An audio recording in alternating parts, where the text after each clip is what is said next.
Morning. વાલો વિદ્યાર્થીઓ, આપણે પ્રકરણ 1 સંખ્યા પદ્ધતિમાં આજે આપણે સ્વાધ્યાય 1.5 નો આપણે અભ્યાસ કરીએ. તો એના અંદરમાં વિદ્યાર્થી મિત્રો સ્વાધ્યાય 1.5 એન્ડમાં પહેલો પ્રશ્ન છે, સમય અને અસમય સંખ્યામાં વર્ગીકરણ કરો. હવે એક વસ્તુ યાદ રાખજો, સમય સંખ્યા એટલે કે જે સંખ્યાને અંશ અને છેદ તરીકે આપણે દર્શાવી શકીએ અને એનો જે ભાગાકાર છે એ ચોક્કસ ભાગફળ આપણને મળતું હોય એવી સંખ્યા સમય સંખ્યા કહેવાય. અને અસમય સંખ્યા એટલે કે એવી વર્ગમૂળવાળી સંખ્યા કે જેનું વર્ગમૂળ નીકળતું ન હોય, વર્ગમૂળમાં 3 છે, વર્ગમૂળમાં 5 છે, એવી સંખ્યાઓ અસમય સંખ્યા કહેવાય. તો આ આપણે સમય અને અસમય સંખ્યા આપણે બતાવવાનું છે. એના અંદરમાં આપણે પહેલું જોઈએ, અહીંયા આપણને આપેલું છે 2 ઓછા વર્ગમૂળમાં 5. તો વર્ગમૂળમાં 5 છે એ અસમય સંખ્યા છે. તો અસમય સંખ્યામાંથી આપણે 2 બાદ કરીશું. કોઈ બી બાદબાકી કરવામાં આવે તો એનો જવાબ પણ આપણને અસમય સંખ્યા મળે છે. એટલે અહીંયા આપણે લખશું અસમય સંખ્યા. એટલે 2 ઓછા વર્ગમૂળમાં 5 એ અસમય સંખ્યા છે. બીજું આપણે લઈએ 3 વત્તા વર્ગમૂળમાં 23 ઓછા વર્ગમૂળમાં 23. હવે આ એક પહેલો જે કૌંસ છે એના માટે આપણે આ બાદ કરવાનું છે. યાદ રાખજો કે અહીંયા ગુણાકાર નથી. જો અહીંયા ગુણાકાર હોય તો વર્ગમૂળમાં 23 નો ગુણાકાર આ વર્ગમૂળમાં 23 સાથે પણ થાય અને 3 સાથે પણ થાય. પણ અહીંયા બાદબાકી છે, સરવાળો અથવા તો બાદબાકી હોય તો એને આપણે આ જે કૌંસ છે એની સાથે આપણે કરી શકીએ. એટલે પહેલા આને આપણે સાદું રૂપ આપીએ, એટલે કે 3 વત્તા વર્ગમૂળમાં 23 ઓછા વર્ગમૂળમાં 23 થાય. હવે વત્તા વર્ગમૂળમાં 23 ઓછા વર્ગમૂળમાં 23 આ બંને ગુણ્યા, એટલે આનો જવાબ આવે છે 3. તો 3 ને આપણે લખી શકીએ 3 ભાગ્યા 1 અંશ અને છેદ તરીકે આપણે લખી શકીએ. એટલે આ સંખ્યા કેવી થશે? સમય સંખ્યા.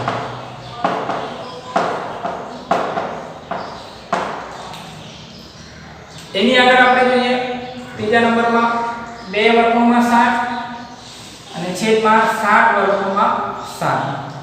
આને આપણે સોલ્યુશન કરીએ, એટલે કે 2 વર્ગમૂળમાં 7 છેદમાં 7 વર્ગમૂળમાં 7. આ વર્ગમૂળમાં 7 વર્ગમૂળમાં 7 કેન્સલ થાય, એટલે આનો જવાબ આપણને મળે છે 2 ના છેદમાં 7.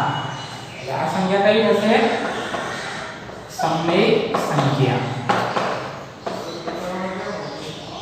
એની આગળ જોઈએ 1 ના છેદમાં વર્ગમૂળમાં 2.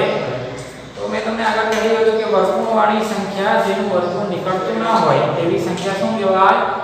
અસમય સંખ્યા કહેવાય. વર્ગમૂળમાં 4 હોય તો એનો જવાબ 2 આવે તો એ સમય થશે, પરંતુ વર્ગમૂળમાં 2 છે એ શું થશે? અસમય સંખ્યા. એટલે આપણે ડાયરેક્ટ લખી શકીએ અસમય સંખ્યા. એટલે આ શું છે? અસમય છે. આગળ આપણે જોઈએ 2 પાઈ છે. આનું આપણે સોલ્યુશન જો કરીએ તો 2 ગુણ્યા પાઈ ની કિંમત શું આવે? તો પાઈ ની કિંમત આપણને ખબર છે 3.14 15 12 એ પ્રમાણે આગળ અનંત સુધી એનો જવાબ હોય છે. હવે આને જો 2 વડે ગુણાકાર થાય તો એનો જવાબ પણ આપણને આ પ્રમાણે કંઈ મળતો હોય છે. તેથી 2 ગુણ્યા પાઈ એટલે કે 2 પાઈ એ પણ શું થશે? અસમય સંખ્યા થશે. વિદ્યાર્થી મિત્રો, આપણે આગળ જોઈએ તો પ્રશ્ન 2 છે એના અંદરમાં આપણે સાદું રૂપ આપવાનું છે. તો પહેલો પ્રશ્ન છે 3 વત્તા વર્ગમૂળમાં 3, બીજા કૌંસમાં 2 વત્તા વર્ગમૂળમાં 2. તો આને આપણે ઉકેલ આ પ્રમાણે લાવીશું. સૌપ્રથમ 3 નો ગુણાકાર આપણે 2 સાથે કરીએ તો 3 ગુણ્યા 2. એના પછી 3 નો ગુણાકાર વર્ગમૂળમાં 2 સાથે થાય. અહીંયા વત્તા છે, 3 ના આગળ કઈ નથી એટલે વત્તા કહેવાય, એટલે અહીંયા આપણે લખશું વત્તા. 3 નો ગુણાકાર વર્ગમૂળમાં 2 સાથે એટલે કે 3 વર્ગમૂળમાં 2. ચલો 3 નો ગુણાકાર આ બંને સાથે થઈ ગયો. હવે વર્ગમૂળમાં 3 ની વાત કરીએ તો વર્ગમૂળમાં 3 નો ગુણાકાર પહેલા 2 સાથે.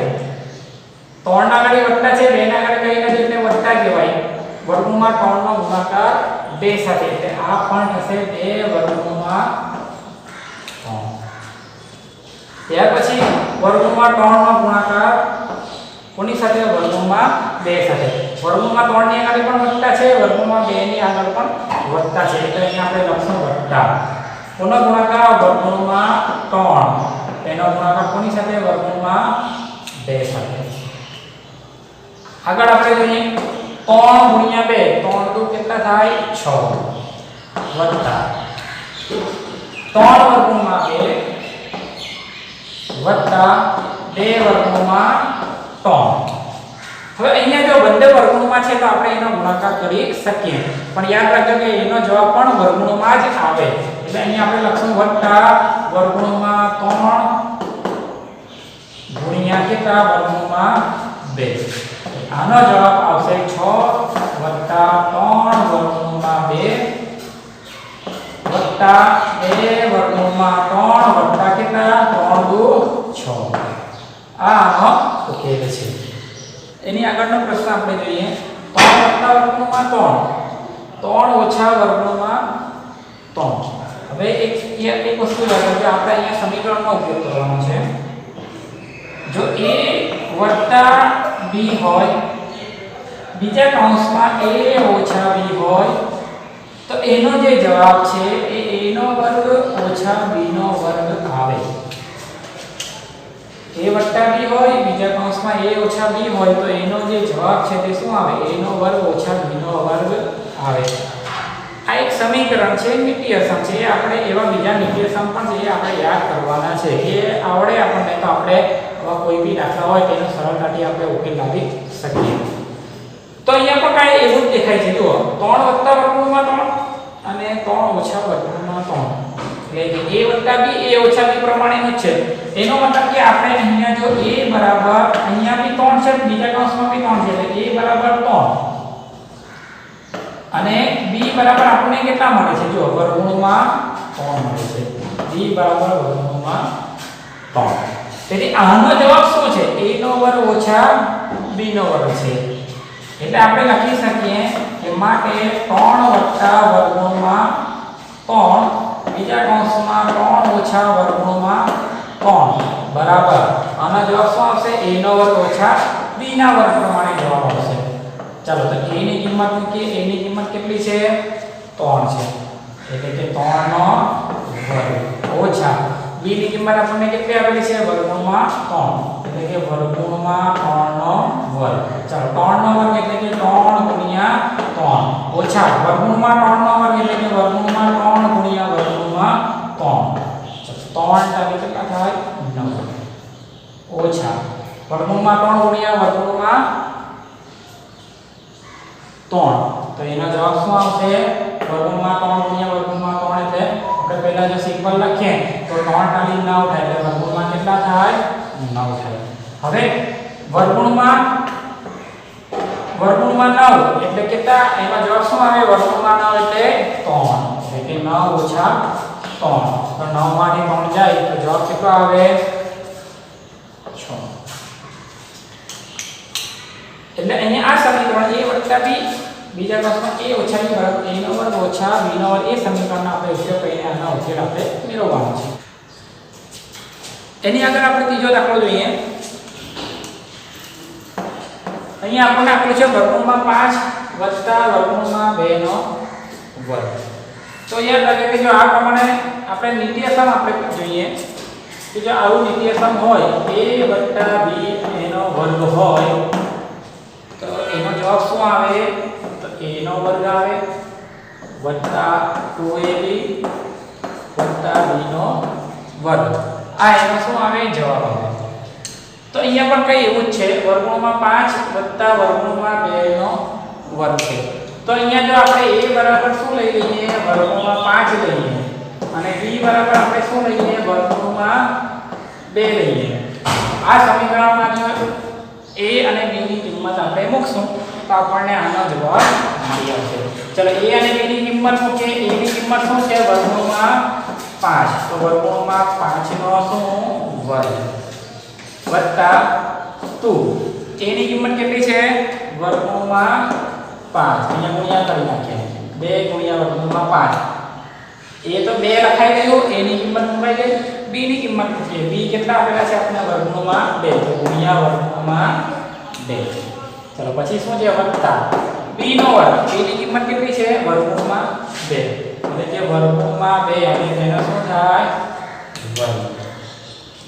હવે આગળ જોઈએ વર્ગમૂળમાં 5 નો વર્ગ એટલે વર્ગ અને વર્ગમૂળ કેન્સલ થાય એટલે આનો જવાબ શું આવે 5 વત્તા 2 વર્ગમૂળમાં 5 ગુણ્યા વર્ગમૂળમાં 2 યાદ રાખજો બંને છે એટલે એનો ગુણાકાર આપણે કરી શકીએ એટલે કે વર્ગમૂળમાં 5 ગુણ્યા 2 વત્તા વર્ગમૂળમાં 2 નો વર્ગ એટલે વર્ગ અને વર્ગમૂળ ઉડી જાય એટલે આનો જવાબ શું આવશે 2. ચલો આગળ હવે 5 અને 2 આ બંનેનો સરવાળો થાય એટલે આપણે શું લખી શકીએ 5 + 2 એટલે કેટલા થશે 7 વત્તા 2 5 ગુણ્યા 2 એટલે કેટલા 5 દુ 10 એટલે કે વર્ગમૂળમાં 10 એટલે કે 7 + 2 વર્ગમૂળમાં 10 આ આનો જવાબ છે. ચોથો દાખલો આપણે જોઈએ વર્ગમૂળમાં 5 ઓછા વર્ગમૂળમાં 2 અને વર્ગમૂળમાં 5 વત્તા વર્ગમૂળમાં 2. હવે આનો ઉકેલ આપણે મેળવીએ જો આ સમય આ જે આપણને રકમ આપેલી છે તે કે આના જેવી જ છે. એક કૌંસમાં વત્તા બીજા કૌંસમાં ઓછા. અહીંયા એક કૌંસમાં ઓછા બીજા કૌંસમાં વત્તા એટલે આપણે આ નિત્ય સમનો અહીંયા આપણે ઉપયોગ કરવાનો છે. આ નિત્ય સમ જ ફરીથી લખું છું a ઓછા b હોય પહેલા કૌંસમાં અને બીજા કૌંસમાં a વત્તા b હોય તો આનો શું જવાબ આવે a નો વર્ગ ઓછા b નો વર્ગ જવાબ આવે. તો અહીંયા જોઈને ખબર પડે છે a એટલે શું થશે વર્ગમૂળમાં 5 જુઓ બંનેમાં a એટલે વર્ગમૂળમાં 5 અને b એટલે શું વર્ગમૂળમાં 2 વત્તાની ઓછાની નિશાની અહીંયા આપણે જોવાની નથી. b શું થશે વર્ગમૂળમાં 2 એટલે અહીંયા આપણે લખશું a બરાબર વર્ગમૂળમાં 5 અને b બરાબર આપણે શું લઈશું વર્ગમૂળમાં 2. ચલો આ સમીકરણ પ્રમાણે આનો જવાબ લખીએ a નો વર્ગ એટલે કેટલા વર્ગમૂળમાં 5 નો વર્ગ ઓછા b નો વર્ગ એટલે કેટલા વર્ગમૂળમાં 2 નો વર્ગ. ચલો વર્ગમૂળમાં 5 નો વર્ગ એટલે વર્ગ અને વર્ગમૂળ શું થાય કેન્સલ થાય એટલે કે 5 ઓછા વર્ગમૂળમાં 2 નો વર્ગ એટલે વર્ગ અને વર્ગમૂળ કેન્સલ થાય એટલે 5 ઓછા કેટલા 2 તો 5 માંથી 2 એટલે કેટલો જવાબ આવે 3. એટલે યાદ રાખજો કે આ જે નિત્ય સમો છે a નો વર્ગ ઓછા b નો વર્ગ એનો જવાબ a વત્તા b આખા કૌંસનો વર્ગ છે એનો જે જવાબ આ પ્રમાણે નિત્ય સમ આપણે યાદ રાખવાના છે જેથી આપણે કોઈ પણ રકમ આપણને આપેલી હોય આપણે એનો ઉકેલ સરળતાથી મેળવી શકીએ. વિદ્યાર્થી મિત્રો આપણે સ્વાધ્યાય 1.5 માં પ્રશ્ન 3 જોઈએ તો પાઈ એ વર્તુળનો પરિઘ અને તેના વ્યાસનો ગુણોત્તર તરીકે દર્શાવવામાં આવે એટલે કે પાઈ બરાબર c/d તે વિરોધાભાસ છે તે આપણે બતાવવાનું છે. તો આ એક વર્તુળ છે વર્તુળનું કેન્દ્ર p છે તો p થી પરિઘ સુધીનું માપ એટલે કે વર્તુળની ત્રિજ્યા એટલે કે pb વર્તુળની ત્રિજ્યા અને ત્રિજ્યાના ડબલ એટલે કે 2 ગુણ્યા ત્રિજ્યા એટલે વર્તુળનો વ્યાસ છે એટલે અહીંયા ab વર્તુળનો વ્યાસ છે. હવે આ વર્તુળની જે પરિમિતિ છે એ વર્તુળનો પરિઘ કહેવાય. તો અહીંયા આપણે જો વર્તુળનો પરિઘ અને તેના વ્યાસનો આપણે ગુણોત્તર લઈએ એટલે કે વર્તુળનો પરિઘ એનું માપ છે 2πr એ સમીકરણ જ છે વર્તુળના પરિઘનું સમીકરણ એટલે કે 2πr અને વર્તુળનો વ્યાસ એટલે કે 2 ગુણ્યા ત્રિજ્યા થાય. તો આપણે એનો ગુણોત્તર લઈએ તો અહીંયા જો 2πr ભાગ્યા 2r અહીંયા r કેન્સલ થાય 2 કેન્સલ થાય તો આપણને જવાબ કેટલો મળે છે પાઈ મળે છે. એટલે કોઈ પણ માપની ત્રિજ્યા લેવામાં આવે અને તેના અંદરમાં આપણે આ ગુણોત્તર લઈએ પરિઘના છેદમાં વ્યાસનો ગુણોત્તર લઈએ તો એ ગુણોત્તર જ આપણને કેવી સંખ્યા મળે છે અસમય સંખ્યા મળે છે કોઈ બી માપનું વર્તુળ હોય. તેથી પાઈ પણ અસમય સંખ્યા છે. આ એનો જવાબ છે. આગળ આપણે જોઈએ પ્રશ્ન 4 માં વર્ગમૂળમાં 9.3 ને સંખ્યા રેખા પર આપણે દર્શાવવાનું છે. તો એના આ મેં મુદ્દા લખેલા છે એના અંદરમાં આપણે મુદ્દા પ્રમાણે આગળ કરશું એટલે આપણે સંખ્યા રેખા પર દર્શાવી દઈશું. પહેલા નંબરમાં આપણે કરવાનું છે ax કિરણ દોરવાનું છે અને એના એ કિરણમાં એ બી એટલે કે 9.3 માપ લઈને તેમાં બિંદુ બી નામ આપવાનું છે. એટલે અહીંયા જુઓ એ એક્સ કિરણ અહીંયા દોરેલું છે અને એના અંદરમાં આ જે એ બી બરાબર આપણે કેટલું દર્શાવવાનું છે 9.3. તો આ એ બી બરાબર આપણે 9.3 દર્શાવેલું છે. ત્યારબાદ બીસી બરાબર આપણે 1 એકમ દોરવાનું છે. એટલે આ બી થી સી સુધીનું માપ કેટલું છે 1 એકમ છે. હવે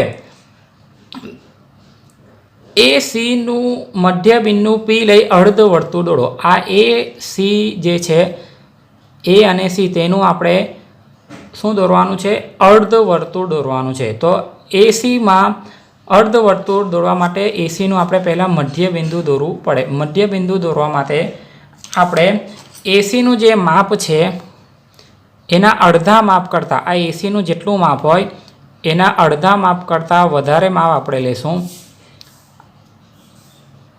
અને એનું મધ્ય બિંદુ દોરવા માટે આપણે બિંદુ એ પરથી એક ચાપ ઉપર કરીશું, એ જ પ્રમાણે નીચે એક ચાપ કરીશું, એ જ પ્રમાણે બિંદુ સીથી આપણે ઉપર એક ચાપ કરીશું અને આપણે નીચે એક ચાપ કરીશું. આ ચાપ જરાક આપણે આગળ લંબાવી દઈએ. તો આ બંને ચાપ જે જગ્યા પર ક્રોસ થાય છે ત્યાં આપણે એક સીધી રેખા દોરી દઈશું આ પ્રમાણે. હવે આ આપણને લંબ મળે છે તો એ બીને જે જગ્યા પર છેદે છે ત્યાં આપણે બિંદુ પી નામ આપી દઈએ. એટલે અહીંયા જુઓ એસીનું મધ્ય બિંદુ પી એ આપણે દોરી નાખ્યું છે. લઈ અર્ધ વર્તુળ દોરો. એટલે હવે પીને આપણે કેન્દ્ર લેવાનું છે અને એટલે કે વર્તુળની અણી પી પર મૂકવાની છે અને પેન્સિલ આપણે એ પર મૂકવાની છે. એ પ્રમાણે જો સી પર જોઈ લેવાનું આપણે. તો આપણે આ પ્રમાણે અર્ધ વર્તુળ દોરવાનું છે. ચાલો અર્ધ વર્તુળ દોરાઈ ગયા પછી નંબર 4 ચોથો મુદ્દો બિંદુ બી પર આપણે શું દોરવાનું છે બિંદુ બી પર લંબ દોરો. આપણે બિંદુ બી પર લંબ દોરવા માટે આપણે કોણ માપકનો આપણે ઉપયોગ કરીશું. તો કોણ માપક લઈ બિંદુ બી પર આપણે આ પ્રમાણે મૂકી દઈશું અને તમે દોડીને આવ્યા છો. આ 90 આપણને દેખાય છે. 90 પર આપણે પેન્સિલનો એક બિંદુ કરી દઈશું ફૂટપટ્ટી વડે. આ બિંદુ અને બિંદુ બી ત્યાં આપણે એક રેખાખંડ દોડી નાખશું. એટલે આ આપણને બિંદુ બી પર શું મળે છે લંબ મળે છે. હવે અહીંયા આ લંબ અર્ધ વર્તુળને છેદે ત્યાં બિંદુ ડી નામ આપો. હવે બી ડી આ લંબ જે છે બિંદુ બી પર આપણે લંબ દોડીએ છીએ તે અર્ધ વર્તુળને મળે છે અહીંયા મળે છે. તો અહીંયા બિંદુ ડી નામ આપવાનું છે. હવે આ જે બીડીનું જે માપ છે તે આપણને કેટલું મળે છે વર્ગમૂળમાં 9.3 જેટલું માપ મળે છે. હવે આપણે જો બી આ સંખ્યા રેખા એટલે કે એ એક્સ પર આપણે અહીંયા વર્ગમૂળમાં 9.3 બતાવવાનું છે તો આપણે આટલું બીડીનું માપ લઈ લેશું બી થી ડી સુધીનું અને આ પ્રમાણે આપણે જો ચાપ દોડીએ એ એક્સ પર તો આ બી થી માની લો કે અહીંયા ઈ નામ આપું છું તો આ બી ઈનું મૂલ્ય આપણને કેટલું મળે છે વર્ગમૂળમાં 9.3 મળે છે. એટલે આ પ્રમાણે આપણે વર્ગમૂળમાં 9.3 ને સંખ્યા રેખા પર દર્શાવી શકીએ. આ મુદ્દાઓ તમારે ધ્યાનમાં લેવાના છે. સ્વાધ્યાય 1.5માં આગળનો પ્રશ્ન જોઈએ એટલે કે પ્રશ્ન 5. એના અંદરમાં આપણે આપેલી સંખ્યાઓના છેદનું સમયકરણ કરવાનું છે.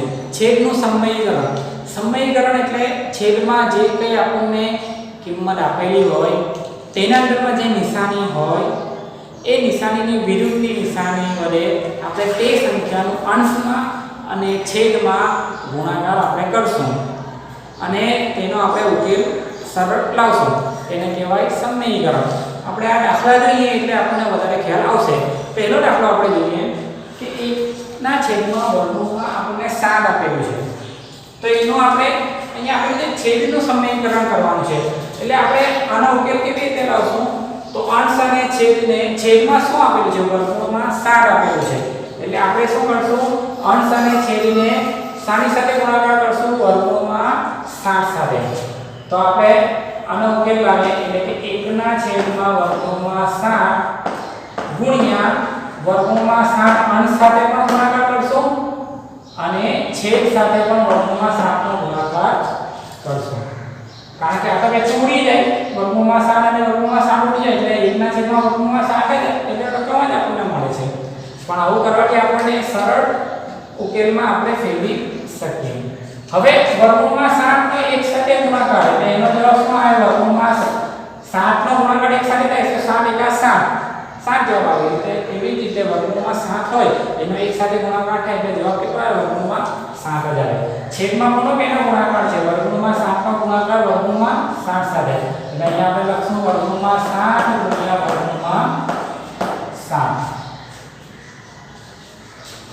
એટલે કે અંશમાં વર્ગમૂળમાં 7 છેદમાં વર્ગમૂળમાં 7 ગુણ્યા વર્ગમૂળમાં 7. એટલે આપણે શું લખશું? વર્ગમૂળમાં 7 અને તેનો શું થશે? વર્ગ થશે. આપણને ખબર છે 2 ગુણ્યા 2 હોય તો એ શું લખાય? 2 નો વર્ગ લખાય. તો એવી જ રીતે વર્ગમૂળમાં 7 ગુણ્યા વર્ગમૂળમાં 7 છે એને આપણે શું લખી શકીએ? વર્ગમૂળમાં 7 નો વર્ગ લખી શકીએ. હવે વર્ગ અને વર્ગમૂળ શું થાય? કેન્સલ થાય. એટલે આનો જવાબ આપણને શું મળે છે? વર્ગમૂળમાં 7 છેદમાં 7. વર્ગમૂળમાં 7 છેદમાં 7. એટલે આનો આ જવાબ છે. આગળ બીજા દાખલામાં આપણે જોઈએ 1/7 ઓછા વર્ગમૂળમાં 6. હવે અહીંયા જે કે આપણે રકમ કિંમત આપેલી હોય એમાં નિશાની બદલવાની તે જ વસ્તુનો આપણે અંશમાં પણ ગુણાકાર કરશું અને છેદમાં પણ આપણે ગુણાકાર કરશું. એટલે આને આપણે લખી શકીએ 1/7 વર્ગમૂળમાં 7 ઓછા વર્ગમૂળમાં 6 ગુણ્યા અંશમાં પણ આપણે ગુણાકાર કરવાનો છે અને છેદમાં પણ આપણે ગુણાકાર કરવાનો છે. કઈ સંખ્યાનો? આ સંખ્યામાં નિશાની બદલીને તેને શું કહેવાય? સમેકરણ કહેવાય. તો અહીંયા આ સંખ્યા આપણે નિશાની બદલવાની છે એટલે શું લખાય? વર્ગમૂળમાં 7 અહીંયા શું કરશું? વત્તા વર્ગમૂળમાં 6. અંશમાં પણ અને છેદમાં પણ આપણે એના વડે ગુણાકાર કરશું એટલે વર્ગમૂળમાં 7 વત્તા વર્ગમૂળમાં 6. ફરીથી વર્ગમૂળમાં 7 ઓછા વર્ગમૂળમાં 6 છે. અહીંયા ઓછા છે એને જ આપણે નિશાની બદલવાની અને અંશમાં અને છેદમાં ગુણાકાર કરવાનો હોય છે. ચલો આગળ કોઈ પણ સંખ્યાનો એક સાથે ગુણાકાર થાય એટલે જવાબ એ જ આવે. એટલે અહીંયા શું આવશે? અંશમાં 7 વર્ગમૂળમાં 7 વત્તા વર્ગમૂળમાં 6 છેદમાં વર્ગમૂળમાં 7 ઓછા વર્ગમૂળમાં 6 ગુણ્યા બીજા કૌંસમાં વર્ગમૂળમાં 7 વત્તા વર્ગમૂળમાં 6. તો અહીંયા આપણે નિર્દેશકનો ઉપયોગ કરીએ. જો આપણી પાસે આવી કિંમત હોય a ઓછા b બીજા કૌંસમાં a વત્તા b હોય તો આનો જવાબ શું આવે? a નો વર્ગ આવે ઓછા b નો વર્ગ આવે. તો અહીંયા પણ કઈ એવું છે? જો વર્ગમૂળમાં 7 ઓછા વર્ગમૂળમાં 6 વર્ગમૂળમાં 7 વત્તા વર્ગમૂળમાં 6. એટલે અહીંયા આપણે લખી શકીએ કે અહીંયા a ઓછા b ગુણ્યા a વત્તા b. આ પ્રમાણે કઈ સમીકરણ અહીંયા બને છે?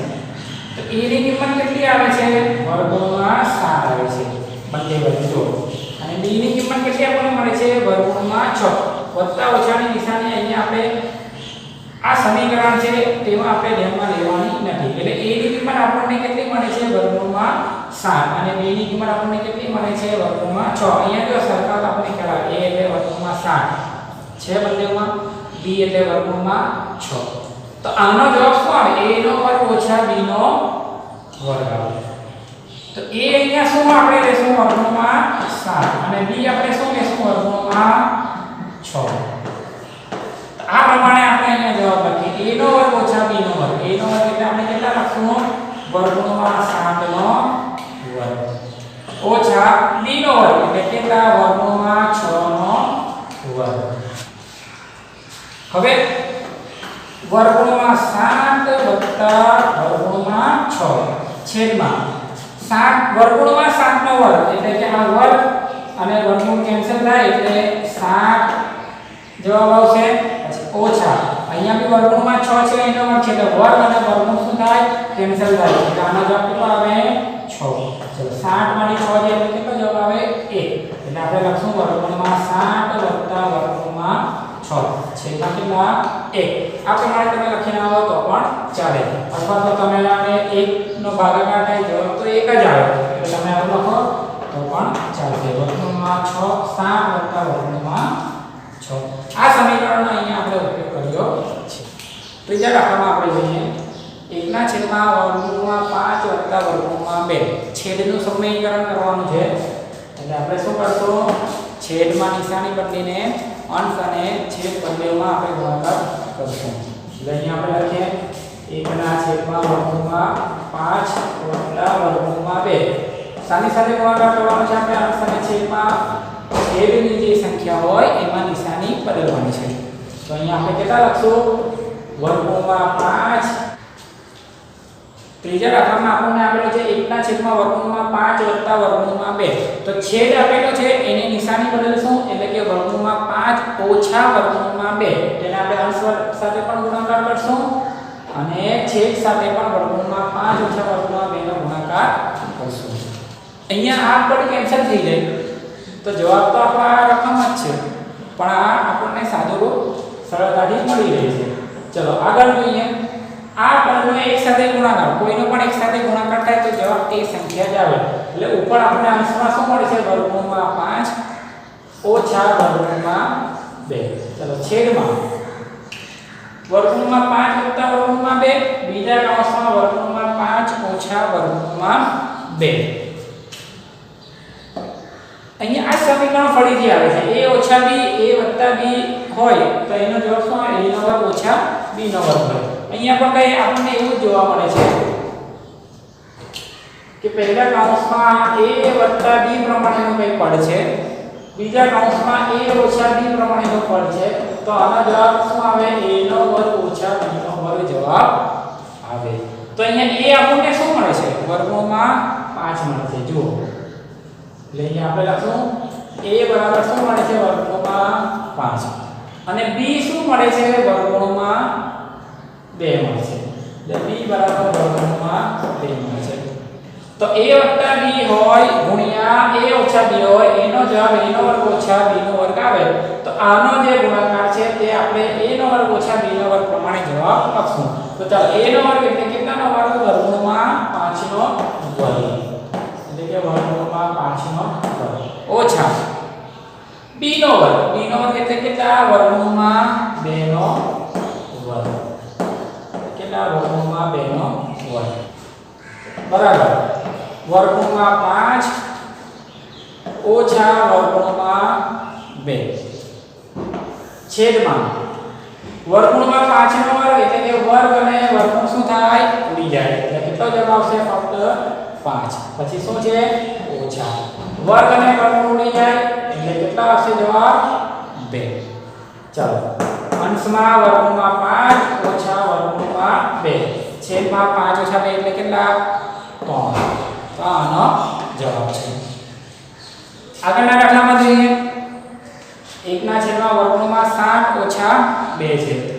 છેદનું સમીકરણ કરવાનું છે એટલે આપણે છેદને કેવી સંખ્યા વડે ગુણાકાર કરશું અંશ અને છેદમાં કઈ સંખ્યા વડે ગુણાકાર કરશું છેદમાં જે કિંમત આપેલી હોય તેની નિશાની બદલીને. એટલે અહીંયા આપણે લખશું 1 ના છેદમાં વર્ગમૂળમાં 7 ઓછા 2 કોની સાથે ગુણાકાર કરશું આપણે કઈ સંખ્યા સાથે તો વર્ગમૂળમાં 7 વત્તા વર્ગમૂળ વત્તા ફક્ત 2 એ પ્રમાણે છેદમાં પણ વર્ગમૂળમાં 7 વત્તા 2 અહીંયા જે સંખ્યા હોય તેમાં નિશાની બદલીને અંશ અને છેદમાં ગુણાકાર કરશું. હવે અહીંયા આખા કૌંસનો એટલે કે વર્ગમૂળમાં 7 વત્તા વર્ગમૂળમાં 2 ના એક સાથે ગુણાકાર કોઈ પણ સંખ્યાનો એક સાથે ગુણાકાર થાય એટલે જવાબ તે સંખ્યા જ આવે એટલે વર્ગમૂળમાં 7 વત્તા 2 છેદમાં વર્ગમૂળમાં 7 ઓછા વર્ગમૂળમાં 2 બીજા કૌંસમાં વર્ગમૂળમાં 7 વત્તા વર્ગમૂળમાં 2 એટલે આ બી કઈ આપણને આ પ્રમાણે પદ મળે છે a ઓછા b પહેલા કૌંસમાં બીજા કૌંસમાં જો a વત્તા b હોય તો આનો જવાબ a નો વર્ગ ઓછા b નો વર્ગ આવે. તો અહીંયા જો વર્ગમૂળમાં 7 ઓછા વર્ગમૂળમાં 2 વર્ગમૂળમાં 7 વત્તા વર્ગમૂળમાં 2 એટલે આપણને a બરાબર કેટલા મળે છે વર્ગમૂળમાં 7 આપણે લઈ શકીએ અને b બરાબર આપણને કેટલા મળે છે b બરાબર 2. તો આ પ્રમાણે આનો જવાબ આપણે અહીંયા છેદમાં લખવાનો છે. ચાલો તો a નો વર્ગ ઓછા b નો વર્ગ. ચાલો a નો વર્ગ ઓછા b નો વર્ગ એટલે કે વર્ગમૂળમાં 7 અને તેનો શું આવશે વર્ગ, પછી ઓછા b નો વર્ગ એટલે કે 2 ફક્ત b બરાબર તો 2 જ છે એટલે કે 2 નો વર્ગ. ચાલો આગળ જોઈએ એટલે કે વર્ગમૂળમાં 7 + 2 છેદમાં વર્ગ અને વર્ગમૂળ દૂર થાય એટલે જવાબ કેટલો આવશે 7 ઓછા 2 નો વર્ગ એટલે કે 2 × 2 એટલે 2 4 એટલે 7 ઓછા 4. ચાલો તો વર્ગમૂળમાં 7 + 2 છેદમાં 7 ઓછા 4 એટલે કેટલા થાય 3. એટલે આ વર્ગમૂળમાં 7 + વર્ગમૂળ 2 છેદમાં 3 આનો ઉકેલ છે. હવે વિદ્યાર્થી મિત્રો આગળ સ્વાધ્યાય 1.6 માટે આપણને અમુક ઘાતાંકના નિયમોના સમીકરણો આવરવા જોઈએ. તો આપણે અમુક ઘાતાંકના નિયમોના સમીકરણો જોઈ લઈએ. તો પહેલાં આપણે યાદ રાખવાનું છે કે અહીંયા a એટલે કે કોઈ 18 છે એટલે કે કોઈ પણ સંખ્યા હોઈ શકે. ઉદાહરણ તરીકે 2 4 6 ઋણ સંખ્યા પણ હોઈ શકે. m અને n ઘાત છે તે પણ કોઈ પણ સંખ્યા હોઈ શકે. ઉદાહરણ તરીકે 2 4 વગેરે. તો ઘાતાંકનો પહેલો નિયમ છે કે જો a નો m ઘાત હોય અને a નો n ઘાત હોય એટલે કે અહીંયા આધાર a છે એટલે કે સરખો છે તો આપણે ઘાતનો શું કરવાનો સરવાળો કરવાનો એટલે કે a નો m + n ઘાત. તેનું ઉદાહરણ આપણે જોઈએ. માની લો કે 2 નો 3 ઘાત છે અને બીજા 2 છે એનો 4 ઘાત છે. તો આનો જવાબ આ સમીકરણ પ્રમાણે આપણે શું કરવાનો ઘાતાંકોનો સરવાળો કરવાનો કારણ કે આધાર કેવો છે સરખો છે એટલે અહીંયા આપણે લખશું 2 નો 3 ઘાત વત્તા કેટલા ઘાત 4 ઘાત એટલે આનો જવાબ મળે 2 નો 3 ને 4 7 ઘાત. એ જ પ્રમાણે બીજું સમીકરણ આપણે જોઈએ કે a નો m ઘાત છે ભાગ્યા a નો n ઘાત છે. તો આનો જવાબ શું આવે a નો m ઘાત ઓછા a નો n ઘાત. ઉદાહરણ તરીકે આપણે જોઈએ માની લો કે 2 નો 5 ઘાત છે અને ભાગ્યા 2 નો 3 ઘાત છે. તો આનો જવાબ શું થાય a નો m ઓછા n એટલે કે 2 નો 5 ઘાત ઓછા 3 ઘાત એટલે કે 2 નો 5 ઓછા 3 એટલે કેટલા ઘાત થાય 2 ઘાત થાય. એ જ પ્રમાણે ત્રીજું સમીકરણ a નો m ઘાત છે અને આખાનો n ઘાત છે એનો જવાબ શું આવે a નો m ઘાત ગુણ્યા n ઘાત. માની લો કે આપણે લઈએ 3 નો 2 ઘાત છે અને આખાનો 4 ઘાત છે. તો આનો જવાબ આ સમીકરણ પ્રમાણે 2 ઘાત છે અને આખાનો પાછો 4 ઘાત છે તો આપણે ઘાતનો શું કરવાનો ગુણાકાર કરવાનો એટલે કે 3 નો 2 ઘાત ગુણ્યા 4 ઘાત એટલે 2 ચોક 8 એટલે 3 નો કેટલી ઘાત જવાબ આવે 8 ઘાત જવાબ આવે. એ જ પ્રમાણે ચોથું સમીકરણ એટલે a નો m ઘાત છે b નો m ઘાત છે એટલે કે ઘાત અહીંયા સરખો છે બંનેનો તો બંનેનો આપણે શું કરી નાખવાનો ગુણાકાર એટલે a ગુણ્યા b અને આખાનો ઘાત શું થશે m થશે. એનું આપણે ઉદાહરણ જોઈએ. માની લે કે 7 નો 3 ઘાત છે અને 8 નો 3 ઘાત છે તો બંનેનો ઘાત સરખો છે તો આને આપણે કેવી રીતે લખી શકીએ 7 ગુણ્યા 8 અને આખાનો કેટલો ઘાત લખી શકીએ 3 ઘાત લખી શકીએ. તો આ પ્રમાણે આ જે સમીકરણ છે તે સમીકરણ આપણે યાદ રાખવાનું છે સ્વાધ્યાય 1.6 કરવા માટે.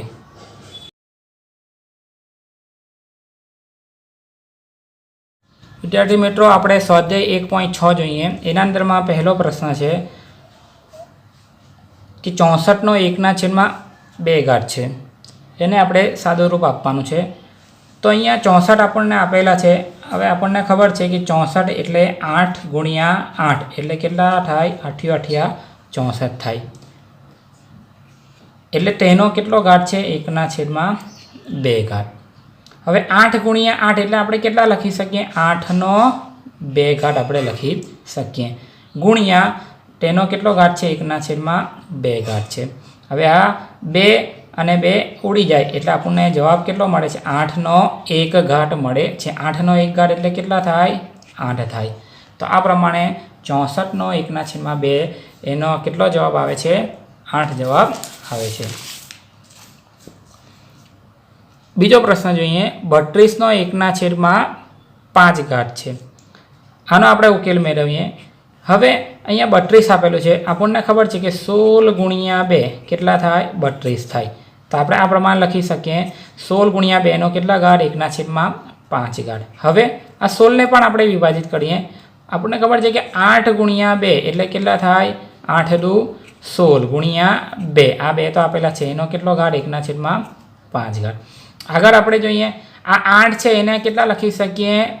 2 ગુણ્યા 2 ગુણ્યા 2, 2 ગુણ્યા 2 એટલે 4, 4 દુ 8, તો 8 થઈ ગયા. હવે આ બીજા 2 બાકી છે એટલે 2 ગુણ્યા 2, તેનો કેટલો ઘાત છે? 1/5 ઘાત છે.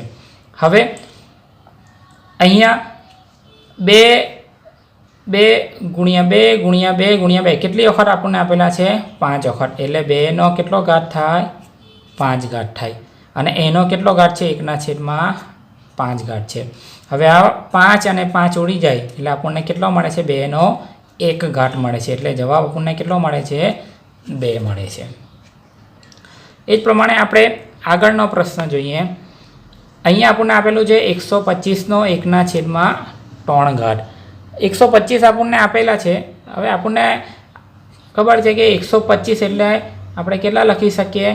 25 ગુણ્યા 5 એટલે કેટલા થાય? 125, અને એનો કેટલો ઘાત છે? 1/3 ઘાત છે. હવે 25ને આપણે કેટલા લખી શકીએ? તો 5 ગુણ્યા 5 ગુણ્યા 5, 5 ગુણ્યા 5 એટલે 25 થયા, એટલે કે 5 ગુણ્યા 5 ગુણ્યા 5 એનો કેટલો ઘાત? 1/3 ઘાત. હવે 5 ગુણ્યા 5 ગુણ્યા 5 એટલે 5નો ઘન, અને તેનો કેટલો ઘાત છે? 1/3 ઘાત છે. એટલે કે હવે આ 3 અને 3 ઉડી જાય એટલે આપણને કેટલા મળે છે? 5નો 1 ઘાત. એટલે જવાબ આપણને કેટલો મળે છે? 5. આગળ જોઈએ પ્રશ્ન 2માં 9નો 3/2 ઘાત આપેલું છે. 9ને આપણે શું લખી શકીએ? 3 ગુણ્યા 3, 3 ટાલી 9 થાય, અને તેનો કેટલો ઘાત છે? 3/2 ઘાત છે.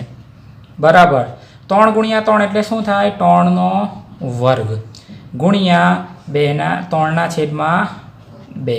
હવે આ 2 ઉડી જાય એટલે આપણને કેટલા મળે છે? 3નો 3 ઘાત.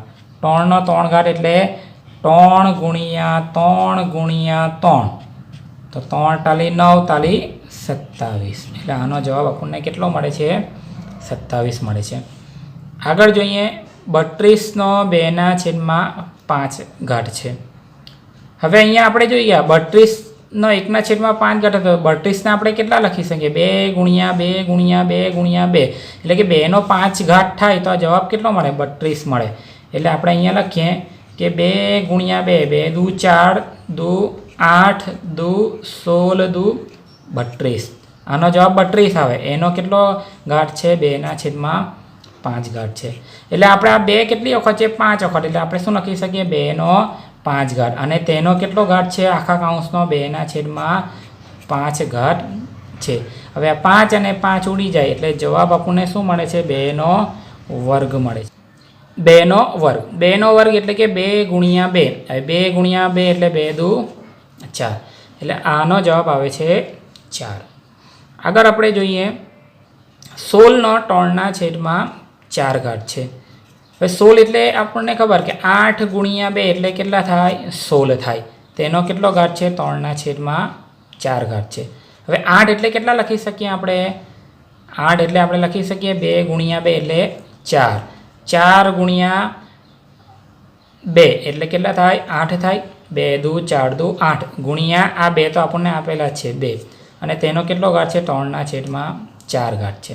હવે 2 કેટલી વખત છે? 1 2 3 અને 4 વખત છે, એટલે 2નો 4 ઘાત, અને તે આખા કૌંસનો કેટલો ઘાત છે? 3/4 ઘાત છે. આ 4 અને 4 ઉડી જાય એટલે 2નો કેટલો ઘાત થશે? 3 ઘાત થશે. હવે 2નો 3 ઘાત એટલે શું? 2 ગુણ્યા 2 ગુણ્યા 2, 2 દુ 4 દુ 8, એટલે આનો જવાબ કેટલો આવે છે? 8 આવે છે. આગળ આપણે જોઈએ કે અહીંયા આપણને આપેલું છે 125નો 1/3 ઘાત આપેલું છે. 125 એટલે કોનો ઘન થાય? અહીંયા ઉપરના દાખલામાં આપેલું છે 125 એટલે 5નો ઘન થાય. 5 ગુણ્યા 5 ગુણ્યા 5 એટલે 5 પચામ 25 પંચામ 125 એટલે 125 એટલે 5નો શું થાય? ઘન. અને તેનો કેટલો ઘાત છે? -1/3 ઘાત છે. એટલે આ 3 અને 3 ઉડી જાય એટલે 5નો કેટલો ઘાત થાય? -1 ઘાત. હવે યાદ રાખજો, આ જવાબ લખીને આવો તો પણ સાચો, અથવા તો -1 ઘાત છે. જો આ આખું પદને આપણે 1/છેદમાં લઈ જાય તો ઘાટની જે સંજ્ઞા છે તે બદલાઈ જાય. અહીંયા ઓછાની જગ્યા પર શું થઈ જશે? વત્તા થઈ જશે. એટલે શું થાય? 1/5નો 1 ઘાત એટલે કે 5 જ કહેવાય. તમે આ 5નો -1 ઘાત લખીને આવો તો પણ સાચું, અને 1/5 લખીને આવો તો પણ સાચું જ કહેવાય. આગળ આપણે જોઈએ પ્રશ્ન 3માં આપણને આપેલું છે 2/3 અને ગુણ્યા 2/1/5. એટલે અહીંયા આધાર સરખો છે. આધાર સરખો છે એટલે ઘાતનો આપણે શું કરવાનો? સરવાળો કરવાનો. એટલે અહીંયા આપણે લખશું અહીંયા આપણે લખશું 2/3 વત્તા 1/5. શા માટે આપણે આવું લખ્યું? કારણ કે આધાર 2 છે અને ઘાત અલગ અલગ છે. ઘાતનો શું કરવાનો? ફક્ત સરવાળો કરવાનો. હવે 2/3 વત્તા 1/5 એટલે 2નો ગુણાકાર આપણે કોની સાથે કરશું? 5 સાથે. એટલે 2 પંચામ 10 એટલે કે 10. વચ્ચે શું છે? વત્તાની નિશાની, એટલે આપણે લખશું વત્તા.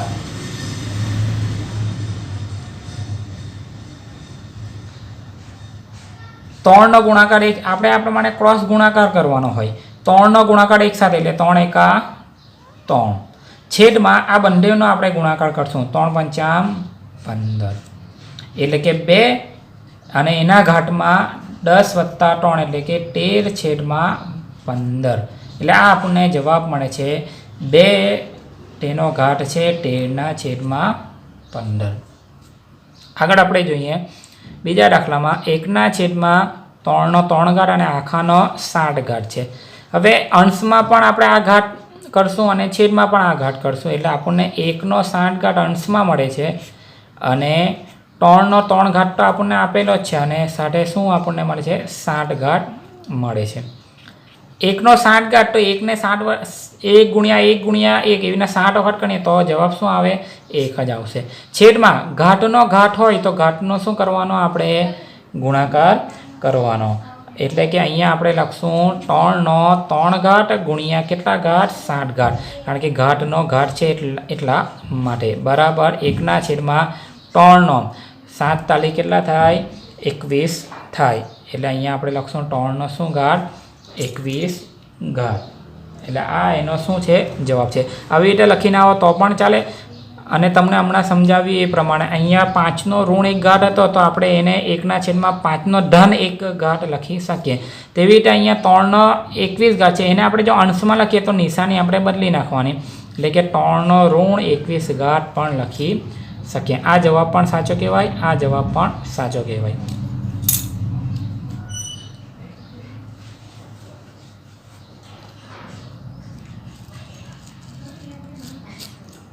આગળ આપણે જોઈએ 11નો 1/2 છેદમાં 11નો 1/4. અહીંયા આધાર 11 એટલે કે આધાર સરખો છે તો આપણે શું કરશું? બાદબાકી છે.